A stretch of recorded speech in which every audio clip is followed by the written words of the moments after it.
everyone, and welcome to this morning's meeting of the West Lothian Council Executive. I'm Councillor Lawrence Fitzpatrick, and I chair this executive. The meeting has been broadcast live, and a recording will be available afterwards through the Council's website. I'm assisted today by the Chief Executive, the Monitoring Manager, senior officers and colleagues from Committee Services and IT. Attendees may be adjourning the meeting from another location. Everything said while microphones are live will be broadcast and recorded. Members are asked to be polite, respectful and patient.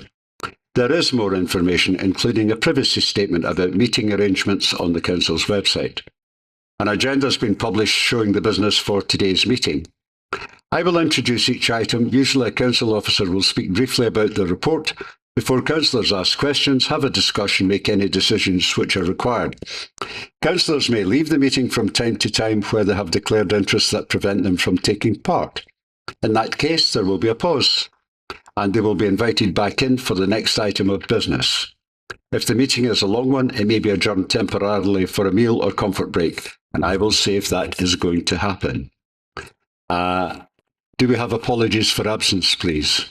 Thank you, Chair. We have apologies from Councillor Janet Campbell, with Councillor Veronica Smith substituting. And Chair, I can confirm that Councillors Angela Doran-Timpson and Damien Doran-Timpson are connected to the meeting remotely. Thank you very much.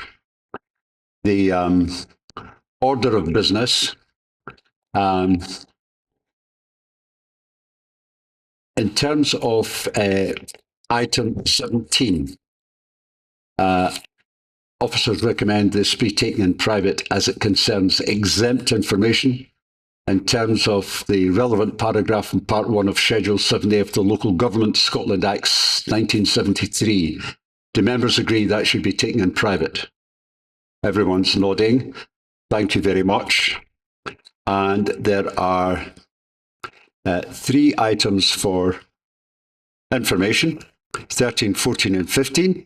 Does anyone wish any of these items to be reported on and asked questions on? No one, so therefore items 13, 14 and 15 are taken as read. Then I would ask members, does anyone have any interest to declare? Councillor McMillan, please. Thanks, Chair. It's a transparency statement in that I work for Christine Sullivan, the Member of Parliament for Bathgate and Unlisco. Thank you. Thank you very much. Anyone else? Doesn't seem to be. Can we confirm the draft minutes of the meeting of the Council Exec held on Tuesday, 13th May? People nodding. Okay, thank you very much. We now move on to item 5, equality mainstreaming and equality outcomes. Sophie McKinney, please. Thank you, Chair. In line with our public... Sorry, could you speak to the mic? Sorry. Thank you, Chair. In line with our public sector equality duty, the report presented represents the final progress report for the period 2021 to 2025, with a focus on the last 2 years, and the draft equality outcomes and mainstreaming framework for the next 4 years, for which we seek Council Executive approval. The progress report outlines key achievements to date and recognises significant progress on the current framework. It should be noted that the key progress information contained in the report is examples of the progress on the greatest inequalities emerging from local evidence and as identified in our outcomes. It does not represent everything we do or have done over the period. The progress report also includes the current makeup of our workforce by protected characteristic, information on applicants for employment, employees who have received training, those subject to discipline, grievance and bullying and harassment processes, and leavers, as we are required to report. An updated equal pay statement which references current pay gap information is also included. For the forward-looking period, the report presents a suite of equality outcomes covering the Council's corporate activities, education and licensing as per statutory requirements. The outcomes identify the high-level activities that will be undertaken to address the most significant areas of inequality, as identified by national and local evidence, gained in part through a consultation exercise conducted in collaboration with a pan-Lothian group of NHS and councils. The The mainstreaming activities identified in the report have been developed in line with the enablers of change identified in the Scottish Government's current framework, that is, impact assessment, engaging with people with lived experience, and addressing data and evidence gaps. Mainstream equality in these ways will improve the Council's ability to integrate equality into everything we do. Over the period of the next 4 years, the Council will monitor activity against these outcomes and will review the outcomes against the next corporate plan and emerging areas of work which may impact on our outcomes and, if deemed necessary, result in amendment.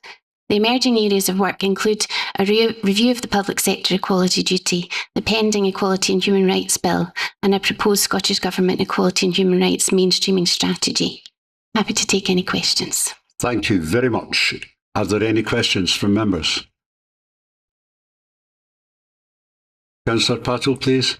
Yeah, thanks very much, and thanks for the report. That was great. I really welcome the fact that our gender pay gap in West Lothian is much lower than the Scottish average, but I just wondered if you could outline the steps that you're taking to finally close that gap. There's much yet to be done in terms of closing the gender pay gap, and one of the key areas that we need to look at is occupational segregation, and there's certainly work going on within the services to look at bringing young people in on the ground, looking at young women applying for jobs that are predominantly held by men, for example. So there's lots of activity, but much work still to be done. Okay. And I couldn't find it in the report. It says that, the last time you reported it was 0.53%. And I just couldn't find what the up-to-date figure is. Yeah, in terms of the gender pay gap. Yeah. Sorry, could you speak to the mic rather than turn to look at the councillor, please? Of course, thank you, Chair. I will just look and get that figure for you. I don't actually have it directly. Sorry, I went through it, but I couldn't seem to find it. It's in the section on the equal pay statement. I can, here we go. The current gender pay gap is negative 0.38. Okie doke, thanks very much. Sorry, never heard that because you turned and looked at the member. Apologies, just Chair. Speak to the mic, please. Negative 0.38 is the current gender pay gap. Thank you. Councillor Stafford. Thanks, Chair, and thank you, Sophie, for the report. I think I've got 3 questions. I'm not sure if you'll be able to answer these ones. They're quite specific. On page 14, it talks about the event we held in collaboration with Elect Heart last year, which was a really positive event and really well organised. I thought it said that there's an agreement to hold a similar event at a future point, and I just wondered, is that going to be a regular thing? I personally would love to see that be an annual event, but I don't know if there's any more information on when we're looking at doing that again. Apologies, I don't have any further information on plans for those events, or if there are indeed any planned, but that's certainly something that I can discuss with the Council's Equality Officer and the relevant services, and we can look to find out and perhaps arrange future events. Okay, that's fantastic, thanks. And on the same page, it references the Barriers to Elected Office, the Short Life Working Group. I know a number of recommendations came out of that, one of them being the timiousness of papers for elected members, especially those with disabilities like dyslexia.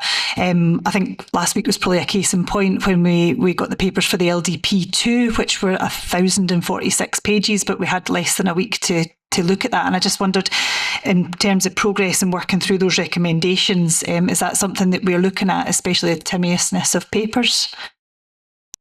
Again, that's something that, unfortunately, in the absence of the Equality Officer today, I don't have further information. I do know that good progress has been made on the actions that were identified as part of that work, but it's certainly something that I'll take back and seek further information on. Okay, thanks. Yeah, no, I appreciate it with the Equality Officer not being here. They're difficult to answer. And then my final question was just on the integrated impact assessments. They're really useful tools for elected members in terms of decision making and scrutiny, but I've seen quite a range of sort of quality and consistency in some of the integrated impact assessments that I've seen. Some of them appear to be just sort of tick box compliance exercises, and some of them have been really detailed and useful. I just wondered, how do we monitor that consistency and quality? Thank you. Yes, there is still work to be done to improve the quality of impact assessments, but I think more and more officers are becoming familiar with the process and the quality of those is improving.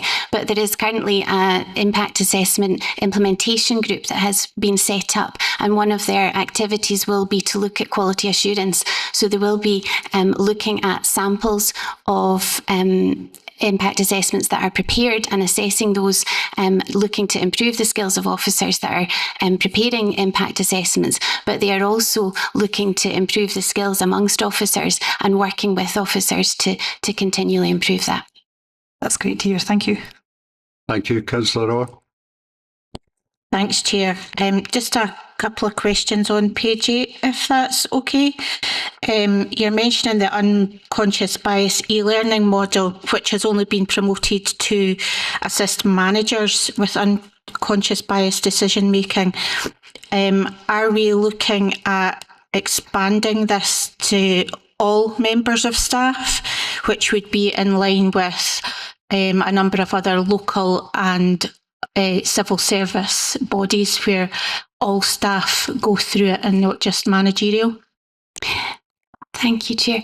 The unconscious bias e-learning module has been directed initially to managers, particularly around areas of recruitment, to ensure that unconscious bias is not influencing decisions in those areas. But certainly there is an annual requirement for all employees to undertake equality e-learning. So we could look at perhaps building an element of the unconscious bias into that regular e-learning module that employees are required to undertake. Thank you. I think that would be very positive indeed if you could look at that. And the other question was, again on page 8, just under procurement. When was the last review of the procurement process, and particularly in respect of the pricing structures of it, to ensure that the council are getting the best value that they can for their money?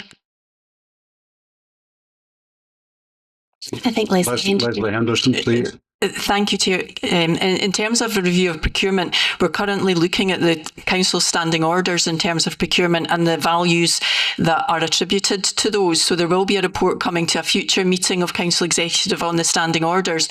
Recruitment processes in general are looked at regularly, and obviously there is a very regulated area where we need to make sure that we are complying with the regulations that sit around procurement. Thanks, Leslie. Councillor Smith, please. Yeah, it was. Thanks for that. I was just wondering about the fact that the council employees, 75% are female and 25% are male, and the main reason for that, and what work would be done for attracting more males into the council. That's the first question. Thank you, Chair. The current makeup of the workforce in terms of gender split has been consistent since we began the equality monitoring of the council's workforce in that sort of 75-25% split. And that is expected due to the nature of our workforce, and particularly female dominated in education and the care sector, and it reflects the position in all local authorities at present, but we continue to look at recruitment processes that encourage applicants from both male and female and all the minority groups, and will continue to do so. Yeah, and following up from that, what would be quite interesting is to know the gradings between male and female within the council. That information, sorry, thank you, Chair, that information should be contained in the report under the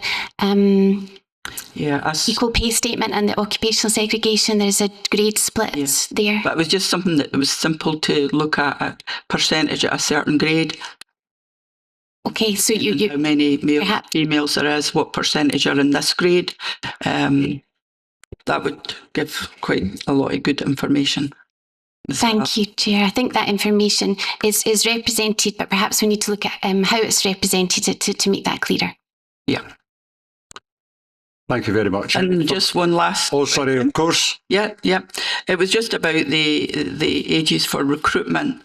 So obviously, young people looking for jobs. So the rate for recruitment is 6.38% for young people, and then also the same with the older people, 51 onwards, less chance of recruitment. So do you look at these figures and assess how you could have more success in these age groups? Thank you, Chair. Yes, we do look at these things, and we do have an ageing workforce. So particularly, we're looking to bring more young people into the organisation, and we are anticipating a review of our recruitment selection procedures in the coming months. So that will be a priority for how we ensure that we are getting the best talent into the organisation within these age groups. Thank you. Any further questions? Any comments? Doesn't seem to be. Councillor Stafford, sorry. Thanks, Chair. No problem. Yeah, just to say thank you for the report. It was really interesting reading. There's a lot of good work going on.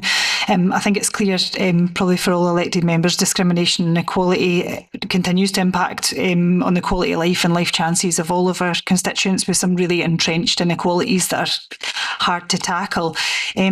I was quite worried yesterday. I read a report that a faction of the Labour Party was actually calling on the Labour government to legislate against diversity, equity and inclusion, echoing more of our far-right parties that are calling for this. So I think it's really important that as a council we show this commitment, that we've got a mindset and a culture that's placing equality at the heart of everything that we do here. So thank you for the report. Thank you. Councillor Mannion. Thank you, Chair. And it's a huge thanks to Sophie and to Pamela as well for the huge amount of work that's gone into to put this together. It touches on absolutely everything that we do. And I can give a reassurance to Councillor Stafford in terms of the commitment that we have as a council to the ongoing work around equalities and diversity. Is always about never resting on your laurels and always wanting to make sure we do our best. And I think one of the things that we just need to all be mindful of is that it's a huge piece of work, and it touches on every single part of this organisation, and it's not the responsibility of those leading on putting the paper together for taking forward all of the actions. And certainly I'm mindful that as we sit in PDSPs and we look at different areas of the work that we do, that we need to be mindful of this in the background, and how it is that we are taking forward the key things that we need to do in order to ensure equalities. I think it is for all PDSPs to consider what the implications are for their remit.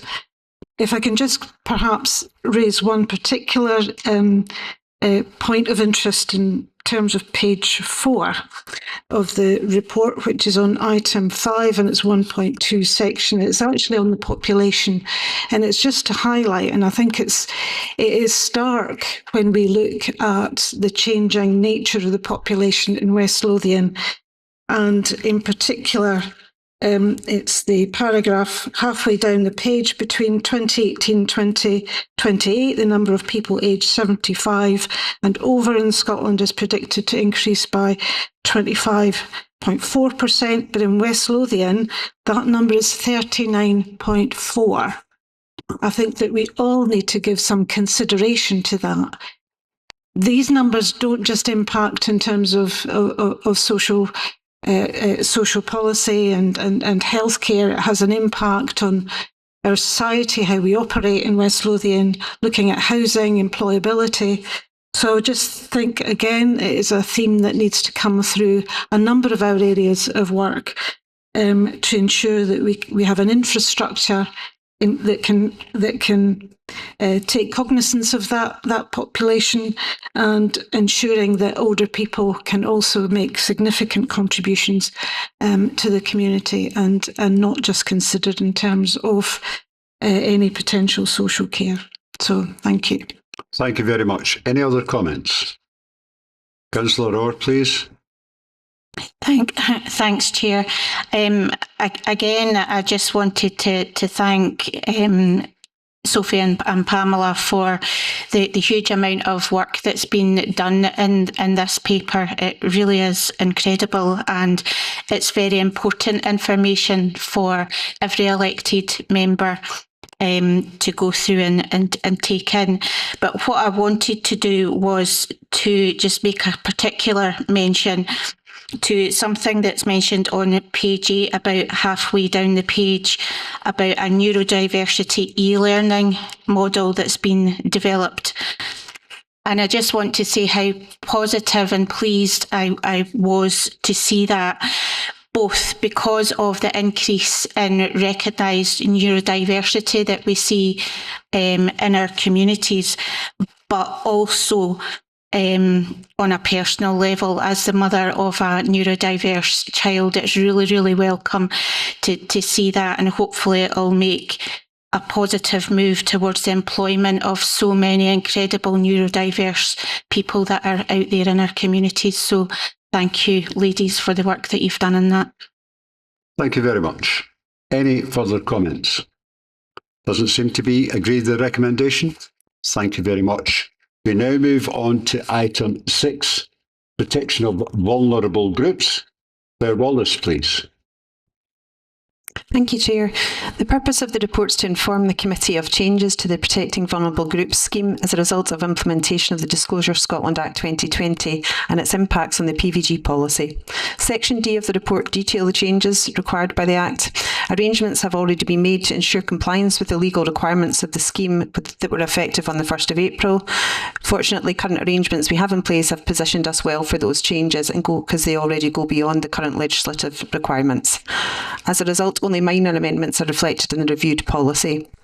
In terms of the changes on the 1st of April and 26, from lifetime membership to time-limited 5-year membership, again, the Council already goes beyond the requirements and has a programme of regular rechecking in place. The current Council's PVG policy states that rechecks will take place every 3 years, but this required to be extended to 5 years during COVID as one of a number of temporary changes to focus on critical service delivery. Continuing that 5-year checking arrangements will meet the requirements of the changes on the 1st of April 26, and amendments to the PVG policy simply formalise those current arrangements. The reviewed policy is appended to the report. Welcome any questions. Thank you. Thank you very much. Are there any questions on this paper? Councillor Damien Doran-Timpson, please. Chair, thank you very much. Good morning. Thanks for this, Claire. Just a couple of questions. With regards to both the new offences and the time limitations, is that now in Scotland as the rest of the UK, or is there a variance in what goes through PVG Scotland and the rest of the UK?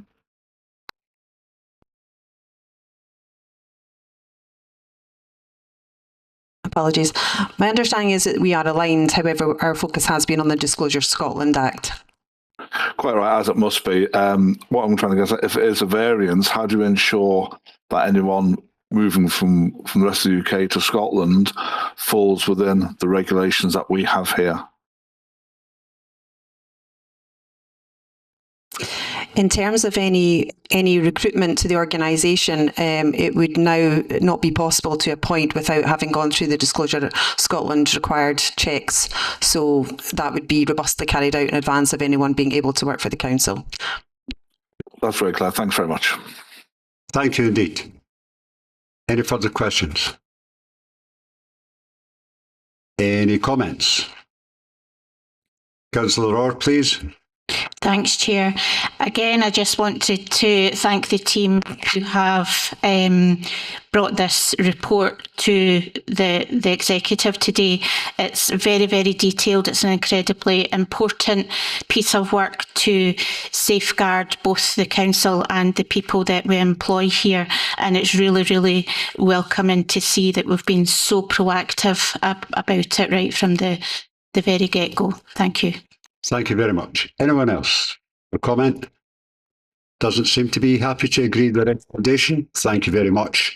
We now move on to item 7, the surplus property report, and that is David Baird, please. David? Good morning, Chair. The purpose of this report is to seek Council Executive approval to formally declare surplus 6 properties which are no longer required for operational purposes, and to allow for the disposal in accordance with the Council's surplus property procedures.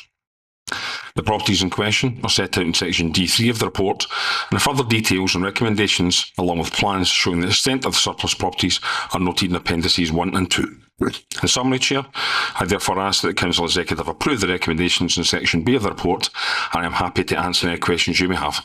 Thank you very much, David. Do we have any questions? Councillor Stafford, please. Thanks, David. I've just got one question on the appendix, number 1, Bathgate West Nursery School. It says if there's no viable interest thereafter, the property will be demolished. And I just wondered, what's the time frame for marketing this? Is there a cut-off where you will move to demolish the building? And what budget does it come out of if it is demolished? I know it's quite a big site and a... Yes. Our standard marketing procedures would look at the site in particular for this one. You would have a number of months where you would market the property and see what interests were coming from the community or from the kind of commercial sectors. So we would give it maybe at least 3 months on the market to see how that would go. And obviously that would be determined by the extent of interest we got in the site and such likes as well. So our standard procedures would be kind of like 2 to 3 months for that kind of property. In terms of budget, should we have to demolish the property, there is no current budget for that, but we would look to recoup the cost of demolition from the sale of the property, perhaps thereafter as a cleared site. Okay. Can I just follow up that question, if that's okay? After the 3-month point, will that decision just be taken on delegated powers, or would it come back to the Council Executive? It's intended that would be delegated as part of this report. Okay. Thank you. Councillor Patton. Yeah, thanks very much, Chair, and thanks for the report. I suppose it's a really similar question actually to Councillor Stafford's. I'm just wondering about the process here, the steps that we go through. So with things like the common good, you're currently examining whether any of these assets are common good. Is that right? Yes. We've already gone through a process. Sorry, apologies, I should clarify further. We've already been through a process of identifying common good properties, but before we dispose of any asset, we do further checks to determine that we haven't missed anything or no new evidence hasn't arisen. So we always check for that at that appropriate point in time.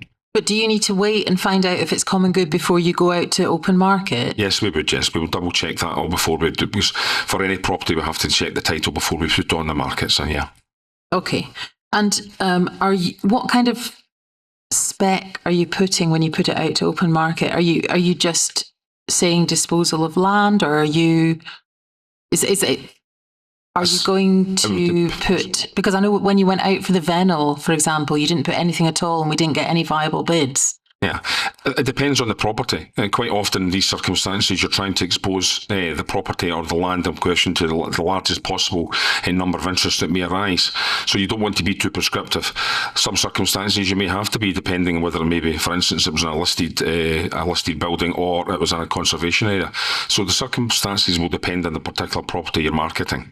And from that point of view, obviously, a piece of land will have different opportunities as opposed to perhaps a building. Okay, and just my final question. I'm assuming that you have got an idea of the market value you're looking at when you go out to market. Yes, property services surveyors will value the properties in advance of marketing these.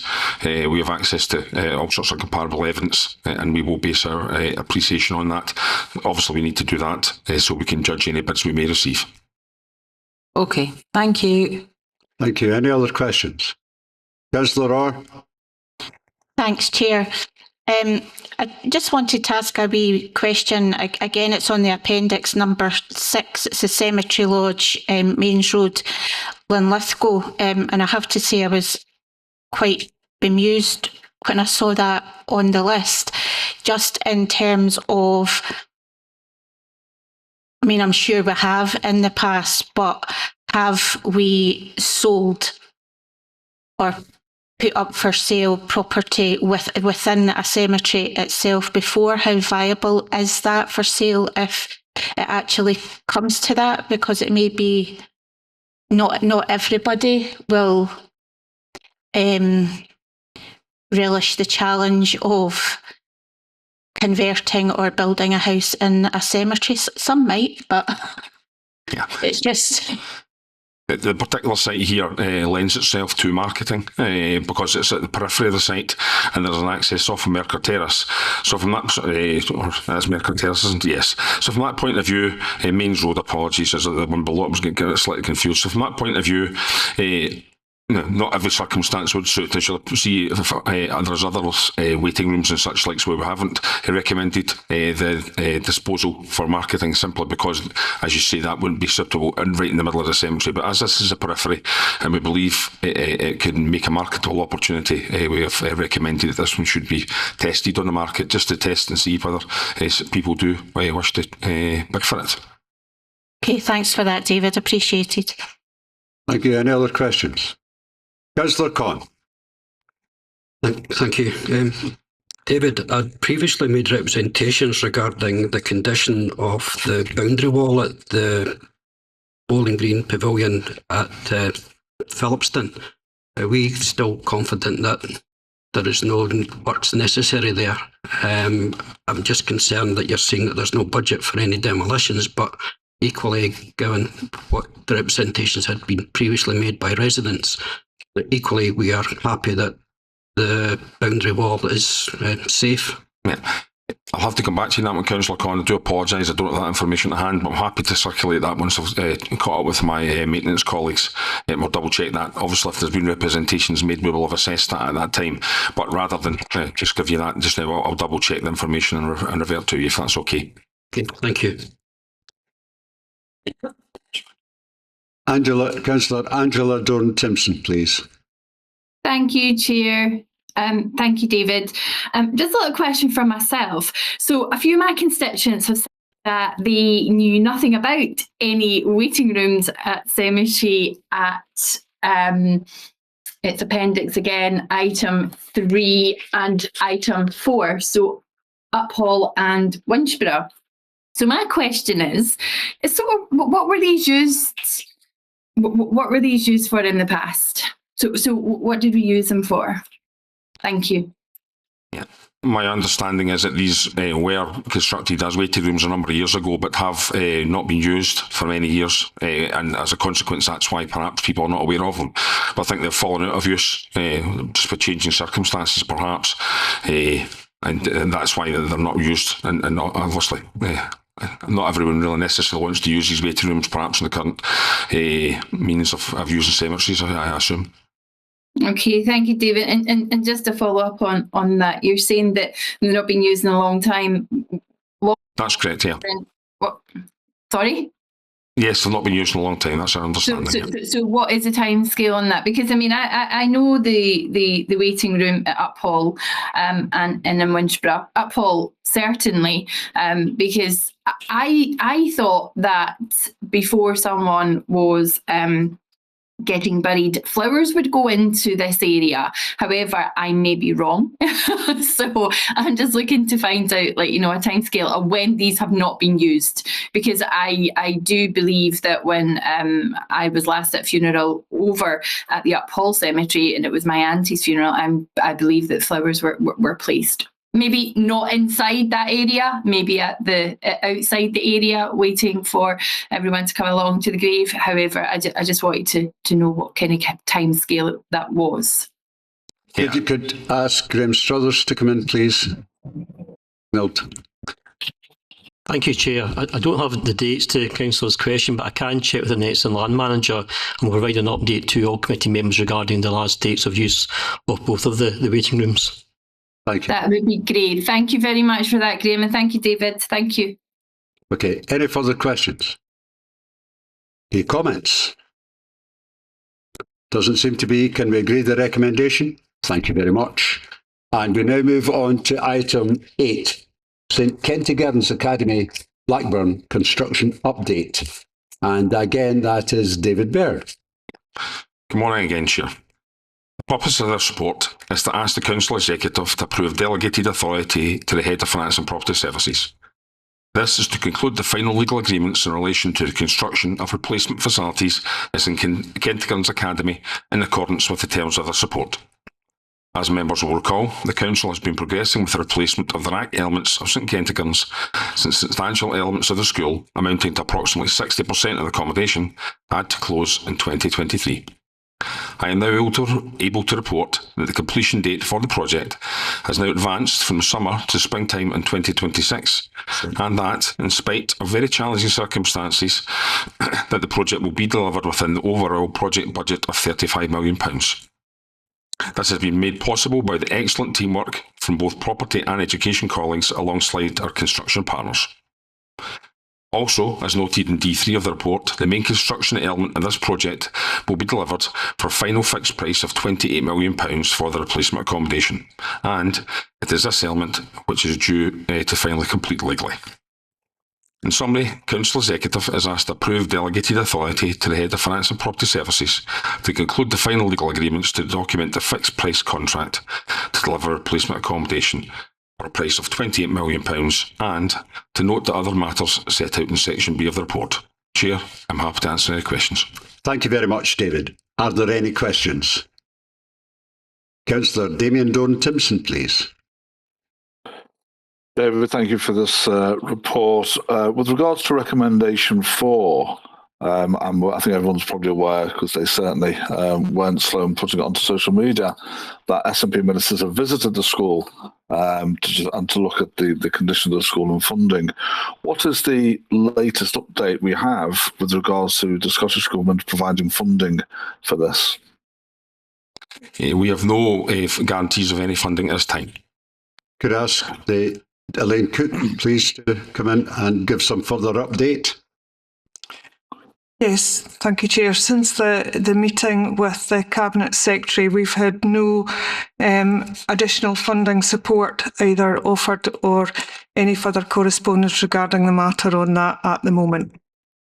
Yeah, what I can add, I was there meeting the Jenny Gilruth, the Cabinet Secretary for Education, some considerable months ago.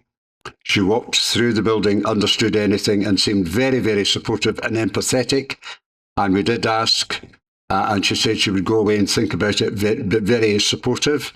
There's been follow-up correspondence which has not been answered by the Cabinet Secretary for Education, one being in one letter in the last couple of weeks. Elaine, would you like to add to that? Why don't you get your mic on? Yes, thank you, Chair. Yes, the Cabinet Secretary did go round the school and was very supportive at the time, seeing that it was probably in the worst state that there has been in any of the RAC issues in education across Scotland. So we are still awaiting information and support from government for that extra 15 million, which was the ask at the time. Yes. Thank you for that, Elaine and Chair. With regards to the 15 million, if that isn't forthcoming, where's that funding going to come through, and what impact is that going to have on, dare I say, wherever it comes from? David Baird, eyes are cast on you. Yes, thanks, Chair. Yeah, the funding for this has been incorporated within the Council's budgets, but would have to be met through potential borrowing and obviously from a revenue stream to pay for that. And what would the revenue stream be per year if we had to borrow the 15 million? Approximately £1 million. And that would have to be found from the education revenue budget? That's my understanding, Chair, yeah. Yeah, and that's why we need the money. Okay. If I may continue, but thank you for my supplementary questions, Chair. With regards to that, what timescale, you mentioned about 1 million a year, David, over what timescale would that loan need to be paid off? So what would be the final? What's the estimated figure we would be paying back for the 15 million? Can I perhaps delegate to my finance colleague, Chair? Good idea, probably, David. Brenda Ferguson, please. Chair, the loan would be for 30 years. And the estimated payback would be? Does it have to be calculated? No, 30 million. 30 million. So to borrow the 15 million, we will be paying back 30 million in total over 30 years. Yeah. Because that would include the interest on that loan. Of course. Thank you for that. I'll wait for comments for anything else. Thank you, Chair. Thank you very much. Councillor Patel. Yeah, thanks very much. Thanks for the report, and thanks to Councillor Doran Timpson, who has asked and successfully answered most of my questions. So just the one from me. Congratulations on getting the build so well organised that it's going to be ready for spring next year. Does that mean that you anticipate staff and pupils to be on site before the summer break? So, for example, the exam cohorts, will they be doing their exams at the new site next year? Elaine, please. Thank you, Chair. Yes, we now expect the school to be ready in March 2026, which means for the first year in a number of years, we'll be able to have all our SQA exams within the school site. That's fantastic. I do have one follow-up question. Of course. Just processing very slowly the news about the loan, which was exciting to take in. Can you just tell me when we need to make a decision on whether we take out the loan, please? So I suppose the question I'm asking is, for how long can we wait to hear back from the Education Secretary before we say, right, we just have to do this now? Linda Ferguson, please. Thank you, Chair. That was already agreed as part of the approval of the 10-year capital investment programme, so that decision has already been taken by full council. That will come out of revenue budgets in future years from the revenue budget, and that was included in the revenue budget agreed in February this year. So even if, many follow-up questions from you now, even if the Education Secretary comes back and says, here's a cheque for £15 million, that would mean that saving would no longer be required from the education budget, and that money would no longer have to be taken from that budget. But as it stands currently, based on the approved capital and revenue programmes, those are included in the budgets. Okie doke, that's great. Thanks very much. Thank you. That's all. Thank you. Any further questions? Any comments? Councillor Patel, please. Thanks very much again. Okay, so I think I really just wanted to say congratulations and also a massive thank you from elected members, because this is one of those issues. I mean, you know, like the Education Secretary said, this is now the worst in Scotland in terms of the state of the building due to RAC. And I have to say that from the very outset, as an elected member, I have felt like council officers have kept us fully informed. They grasped the nettle. They were very proactive in dealing with this situation. And I can only extend huge thanks, because I completely understand what a delicate and tricky situation this has been to manage and negotiate with all the changing tides that have come over the past couple of years. So I just really wanted to say on behalf of myself and parents and families, thank you so much to officers, not only for successfully negotiating the bill, bringing it in under budget and ahead of time, but also for keeping us fully informed.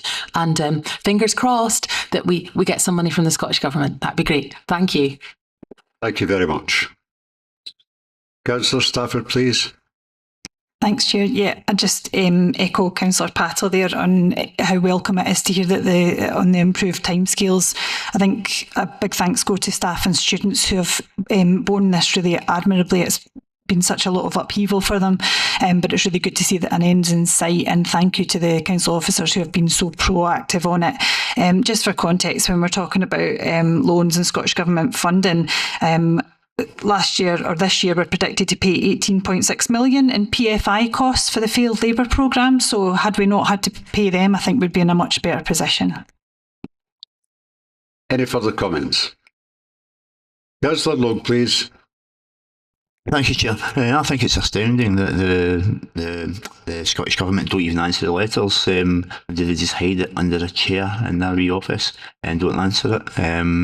Many other letters have they got from local authorities. I know they don't do a lot of stuff when it comes to housing issues either.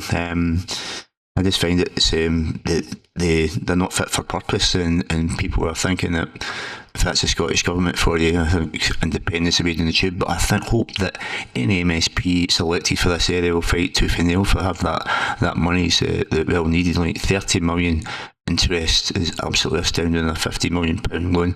I mean, money lenders would go to jail for that, and we're having to sit and listen to a rebuttal of it's a PFI projects which they have taken out themselves. Okay. Councillor Damien Dorn-Timpson, please. Thank you. Credit where credit's due, as no doubt as a candidate council staffer is trying her best to defend her government, but I think she's certainly defending the indefensible. Mentions PFI projects, but if you look at the 100 million that Scottish Government have wasted on spin doctors in recent years, or even the 90 million wasted on the writing off loans, to buy Fab and Prestwick Airport, there's billions, up to 5 billion that's been wasted over recent years by the Scottish Government. So they can moan all they like about not receiving enough money from Westminster, both under a Conservative and now a Labour government. But the astounding levels of wastage they've made up here is the impact that we're having now, paying back 30 million for a £50 million loan because they are not doing the right thing and standing up for the people of Scotland like they pretend to do. So let's not put the focus where this is. The issue here was the Scottish Government not supporting the council here. And again, like other people have, well done to the council officers, both initially for the recognising the RAC and the steps they've taken to where we are now with St Kent. So well done to the council officers, but shame on the Scottish Government for not stepping in and acting like a government as ever. Thank you, Chair. Thank you very much. Councillor Conn, please. Thanks, Chair. I would thank officers for the works that they've done in dealing with RAC throughout all our school estates. Not one penny has come from Scottish Government to support this council. I really become speechless at times with the defence of the Scottish Government by prospective MSPs who want to represent this council, this constituency, but they won't criticise the government when they fail to support this local authority. We have criticism of the PFI introduced by Labour, which, we're still paying it off, but as the officer has just said, this is exactly what we're going to be doing if we have to borrow money that is not supported by the Scottish Government. So we're paying it back on the never at a horrendous cost, but Councillor Stafford seems to be quite neutral about that. But my ward, Linlithgow Primary School, Lowport Primary School, wouldn't be in the condition it is today if it wasn't for PFI programmes. And indeed, Linlithgow Bridge Primary School wouldn't exist without a PFI initiative at that time. So keep on trashing the record, but just keep on remembering that if that wasn't there, these schools and the building estates which our pupils and staff are working in wouldn't have happened. Certainly not with the example that Councillor Stafford seems to be saying is that it's everybody else's fault but ourselves. I can remember in this chamber that Councillor de Bold actually said that RAC predated devolution, therefore it was a UK problem. But the UK government has actually been putting more money into the Scottish Government, and that's where they're then saying how great their programme for government is, all the extra money that they're spending. But seemingly forgotten that it's actually coming from the UK government. So amnesia seems to be rife in Scottish Government as to where the substantial amount of money comes from. But who determines where that money goes? The Scottish Government. And as we've seen on potholes, their priorities are not our priorities in filling the potholes, but keep on evading the questions of how do we fund the RAC programme. So please stop apologising and actually start to speak up for your prospective constituents. Thank you, Chair. Thank you very much. Any further comments? Doesn't seem to be. Can we agree the recommendation? Thank you very much. We now move on to the Community Safety Plan for the next 3 years. Alison Smith, please. Good morning, Alison. Good morning. Thank you, Chair. This report presents the new West Lothian Community Safety Plan for 25-28. The plan is set out in Appendix 1. Chair, I would like to just draw attention to page 19. Whilst the content is correct, the hyperlinks are actually not aligning correctly, so I will have that fixed before it is published. The 2025-28 plan sets out the shared goals of the community safety partners for the next 3 years, setting out the vision to continue to carry out prevention activities, collaborating across the partnership. The plan has been developed to focus on the added value to be achieved through the continued and effective partnership working and to further complement the day-to-day activities delivered by the community safety partners. The report was considered at the Public and Community Safety PDSP on the 13th of May. Once the plan is adopted, progress on the actions, activities and outcomes will be reported quarterly and annually to the Community Safety Board and to the Public and Community PDSP. Chair, the recommendation is for the Council Executive to approve the report and the new West Lothian Community Safety Plan for 25-28. Thank you. Happy to take any questions. Thank you very much, Alison. Are there any questions, please? Pretty comprehensive document, well structured. Are there any comments? Doesn't seem to be. Can we agree the recommendation? Well done. Thank you very much. We now move on to an update on progress with the proposed Winchburgh rail station. Gordon Brown, please. Thank you, Chair. The purpose of this report is to update the Council Executive on progress with development of an outline business case to demonstrate the need for a new railway station at Winchburgh. Winchburgh is one of the core development areas and one of the 7 strategic housing sites in the City Region deal. The approved master plan for the Winchburgh core development area includes the provision of a railway station on the Edinburgh-Falkirk High Glasgow railway line at Winchburgh. Transport modelling has been carried out and the outline business case and station design are nearing completion. The outline business case and station design progress are detailed in section D2 of the report. The progression of the outline business case demonstrates that the transportation objectives set for delivery of the station can be met, and Network Rail has now finalised the design of the station, and pre-application engagement with the Council's Development Management section is underway. The pre-application for the new station was submitted to the Council last Friday, the 30th of May. Section D3 of the report highlights the Scottish Government's Programme for Government Commitments. Progress on the outline business case now allows the steering group to progress discussions with the Scottish Government on the case for investment. The next steps are highlighted in Section D4. The completion of the station design and progression of the business case demonstrates that the station will provide significant benefits to the residents of Winchburgh. This now allows commencement of the process to secure funding for the railway station. Subject to the Council Executive noting the current position and agreeing to the submission of a funding bid, subject to the City Region Deal Joint Committee supporting this on Friday this week, officers will commence preparation for submitting a case for funding. I'm happy to take any questions, Chair. Thank you very much, Gordon. Do we have any questions? Councillor Angela Doran-Timpson, please. Thank you, Chair. Thank you for the report, Gordon. Given the commentary from Scottish Government at D.3, can we presume the Scottish Government will be putting funding into the building of the railway station at Winchburgh? It's difficult. I can't confirm that they will put in funding for the station. However, we will be investigating all avenues for funding, starting with the City Region Deal Joint Committee. That's great. Thank you. So obviously, fingers crossed that they will be putting some funding into that. Can we also just confirm that we are still pressing the Scottish Government to be putting funding into this project and not just relying on the City deal? Chair, as I mentioned before, all avenues for investment will be investigated as we progress through the process for securing funding.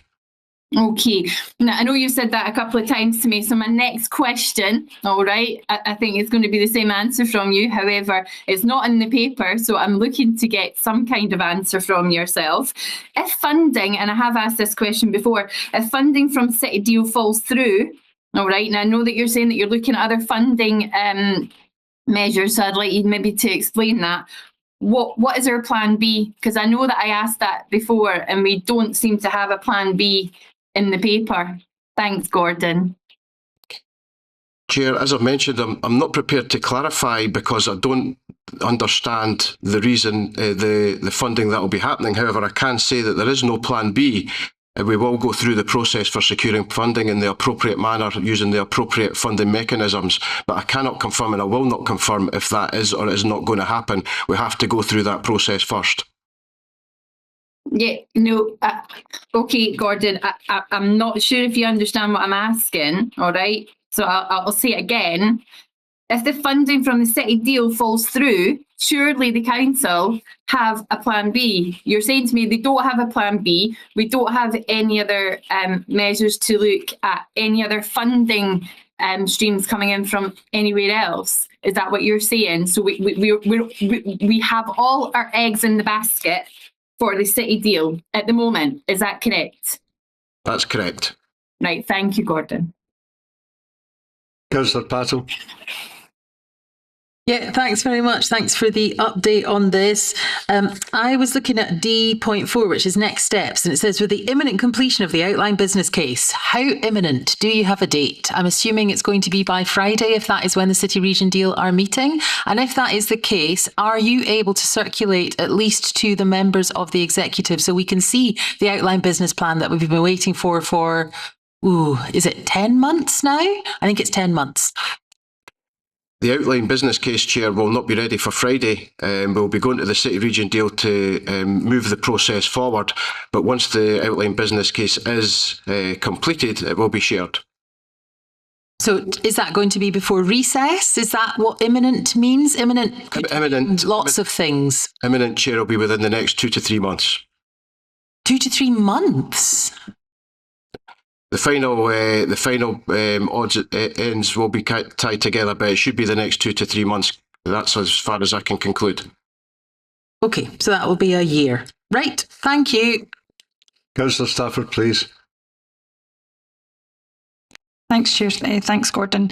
Yeah, on D2, on that outline business case, I just wondered, will that be taking account of the Scottish Government policy announcement that they're going to scrap peak fares permanently? Does that take account of that? I believe so, Chair, yes. Okay, thanks. And I don't know if you'll be able to give us any more details, but on page 5, where there's Ministers or Transport Scotland have stressed the need to investigate alternative funding sources, can you give us any more details on what else has been looked at in those streams? I can't give any more details on that at the present moment in time. All I can say is detailed in the report that we will be going to the City Region Deal for funding. Okay, thanks. Any other questions? Any comments? Sorry, Councillor Conn, I beg your pardon.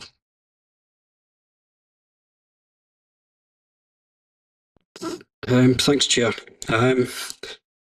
It's on page 5, and it's touching on the alternative funding sources that's been mentioned. But is it not strange that Transport Scotland, who effectively a decision that they made way back in 2010-11 to basically tell this council planners that if we included a railway station in, they would ask ministers to take it out. And therefore that's where the problem is. It's with Transport Scotland's decision, a Scottish Government agency, and now we're trying to find funding, which is the funding gap has been caused by the Scottish Government. So is it not a bit rich that Transport Scotland are taking this sort of position? There is no humility in Scottish Government officers by the looks of things. I'm sorry if that's a comment or a question. I'm not quite sure. Maybe I understand your genuine concern, Councillor Conn, but it's maybe a bit unfair to ask an officer to respond to a political point. Okay. No, I'll take that point, Chair. Thank you. Councillor Patton. Yeah, thanks very much. I would just like to welcome the fact, I suppose, initially that the Scottish Government specifically referenced Winchburgh in their programme from government, although I'm slightly unclear as to what that will mean in practical terms to actually getting this project moving forward.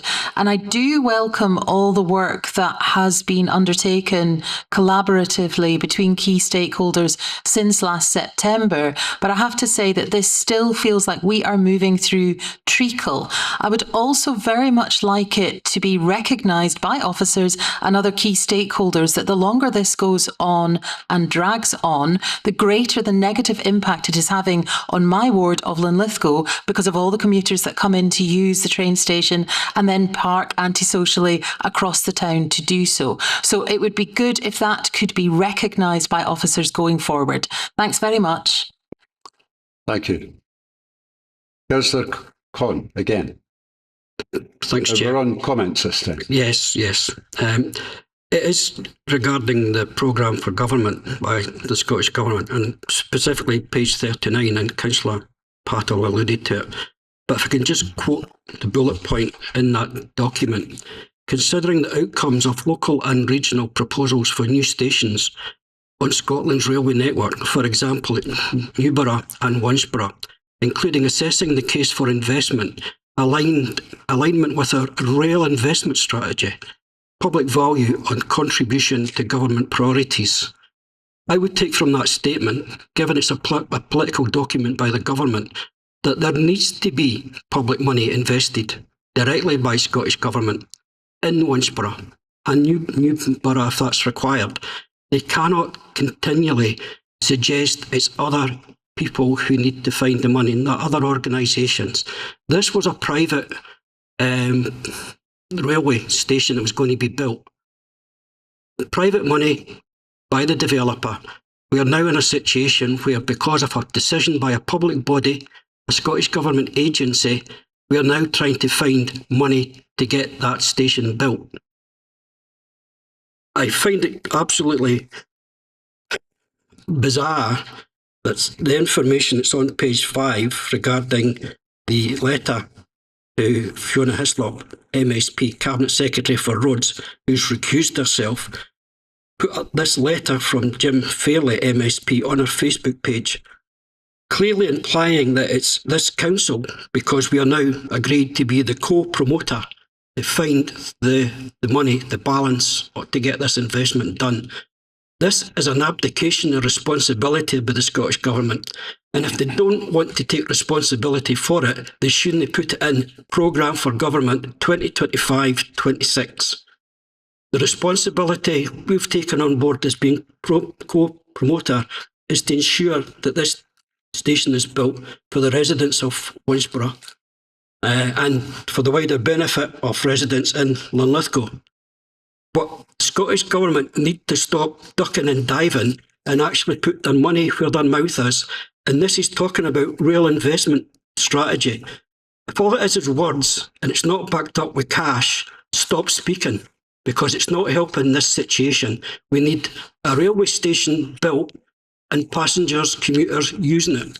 And let's get on with it, rather than trying to find the weasel words to try and suggest something is happening. And actually, when you see the letter from Jim Fairley, MSP, they're pushing it back to somebody else's fault.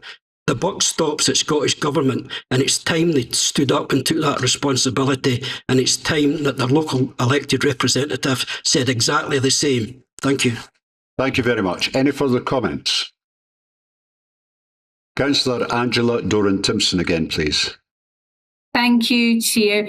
So I'll echo exactly what Tom Conn said. There's a lot of things that he said that I have got in my little comment, but I would like to just say that I welcome the report. There's lots of work going on, and I am looking forward to the delivery of the Winchburgh railway station. And fingers crossed that the funding does come forward from the Scottish Government. So thank you, Chair. Thank you very much. Any further comments? Doesn't seem to be. There's been a lot of good exchange of information and comment. So can we agree the recommendation? Thank you very much. We now move on to the Health and Safety Plan 2025-26. Craig Smith, please. Morning, Craig. Morning, Chair, and thank you. Chair, the purpose of this report is to make the Council Executive aware of the annual Health and Safety Service Plan for 25-26. The plan was presented to the Public and Community Safety PDSP on the 13th of May. There were no changes required or requested as a result of that presentation. The Council has a statutory duty to produce a service plan in terms of fulfilling its health and safety enforcement obligations. Health and safety enforcement in the UK is shared by local authorities and the Health and Safety Executive.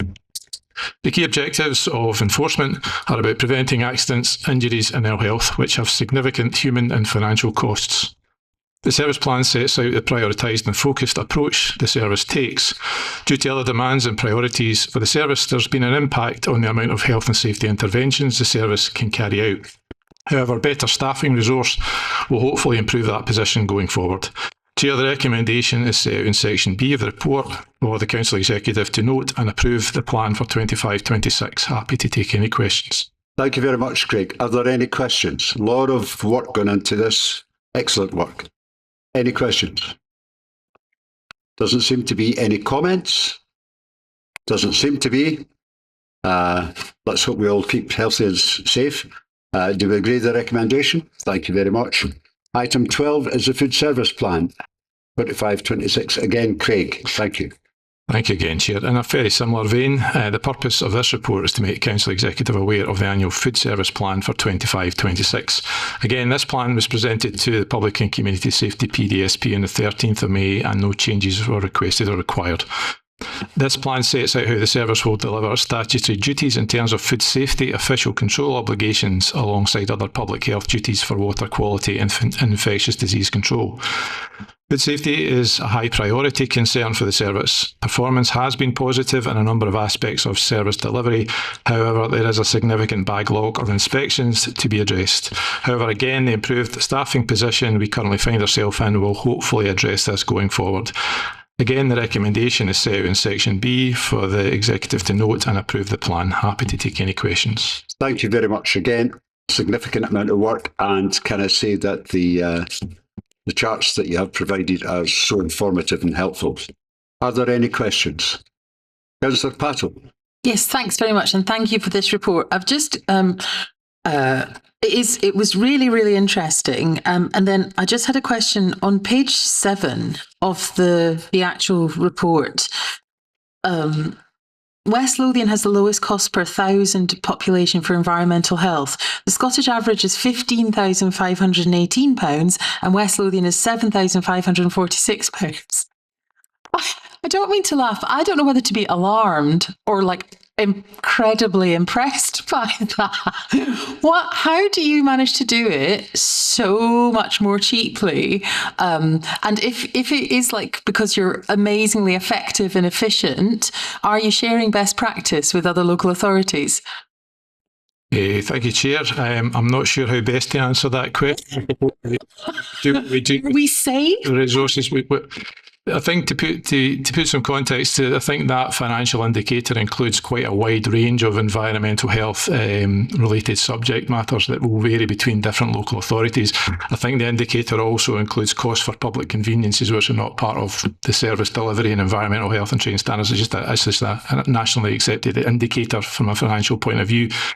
But to say that West Lothian's position is that we are one of the more cost-effective services, and we have prioritised our service in terms of its delivery over the years, and so far, thankfully, there isn't anything evidently detrimental in terms of our approach. We do share good practice with our colleagues through various liaison groups and other means.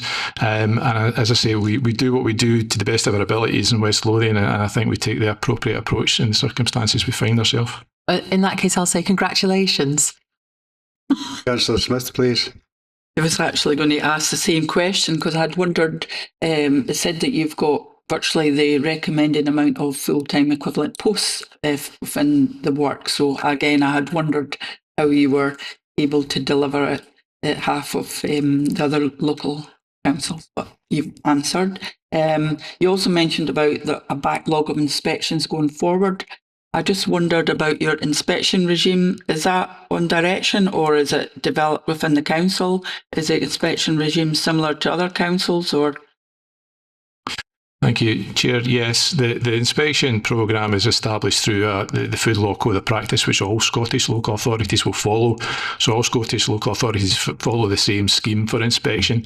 It's a risk-based scheme, so after each inspection, the premises is given a score, which determines the frequency of how often inspections are carried out. That'll be down to the nature of the business or how well it's complying at the time of inspection. So the scores can vary and change at different times. So all Scottish local authorities are following that scheme. The reason for the backlog has been over the last few years due to vacancies within the service and obviously the impacts, and I hate to mention this word again, COVID, but it knocked out inspection plans for at least 18 months to 2 years. So we're starting to pick up on that again, and hopefully the current situation due to internal development of staff and filling some vacancies, we now have a better position where we're hoping to target the backlog over the next couple of years, all being well. Any further questions? Any comments? Happy to agree the recommendations in the paper. Thank you very much. We now, as agreed at the beginning of the meeting, go into private sessions.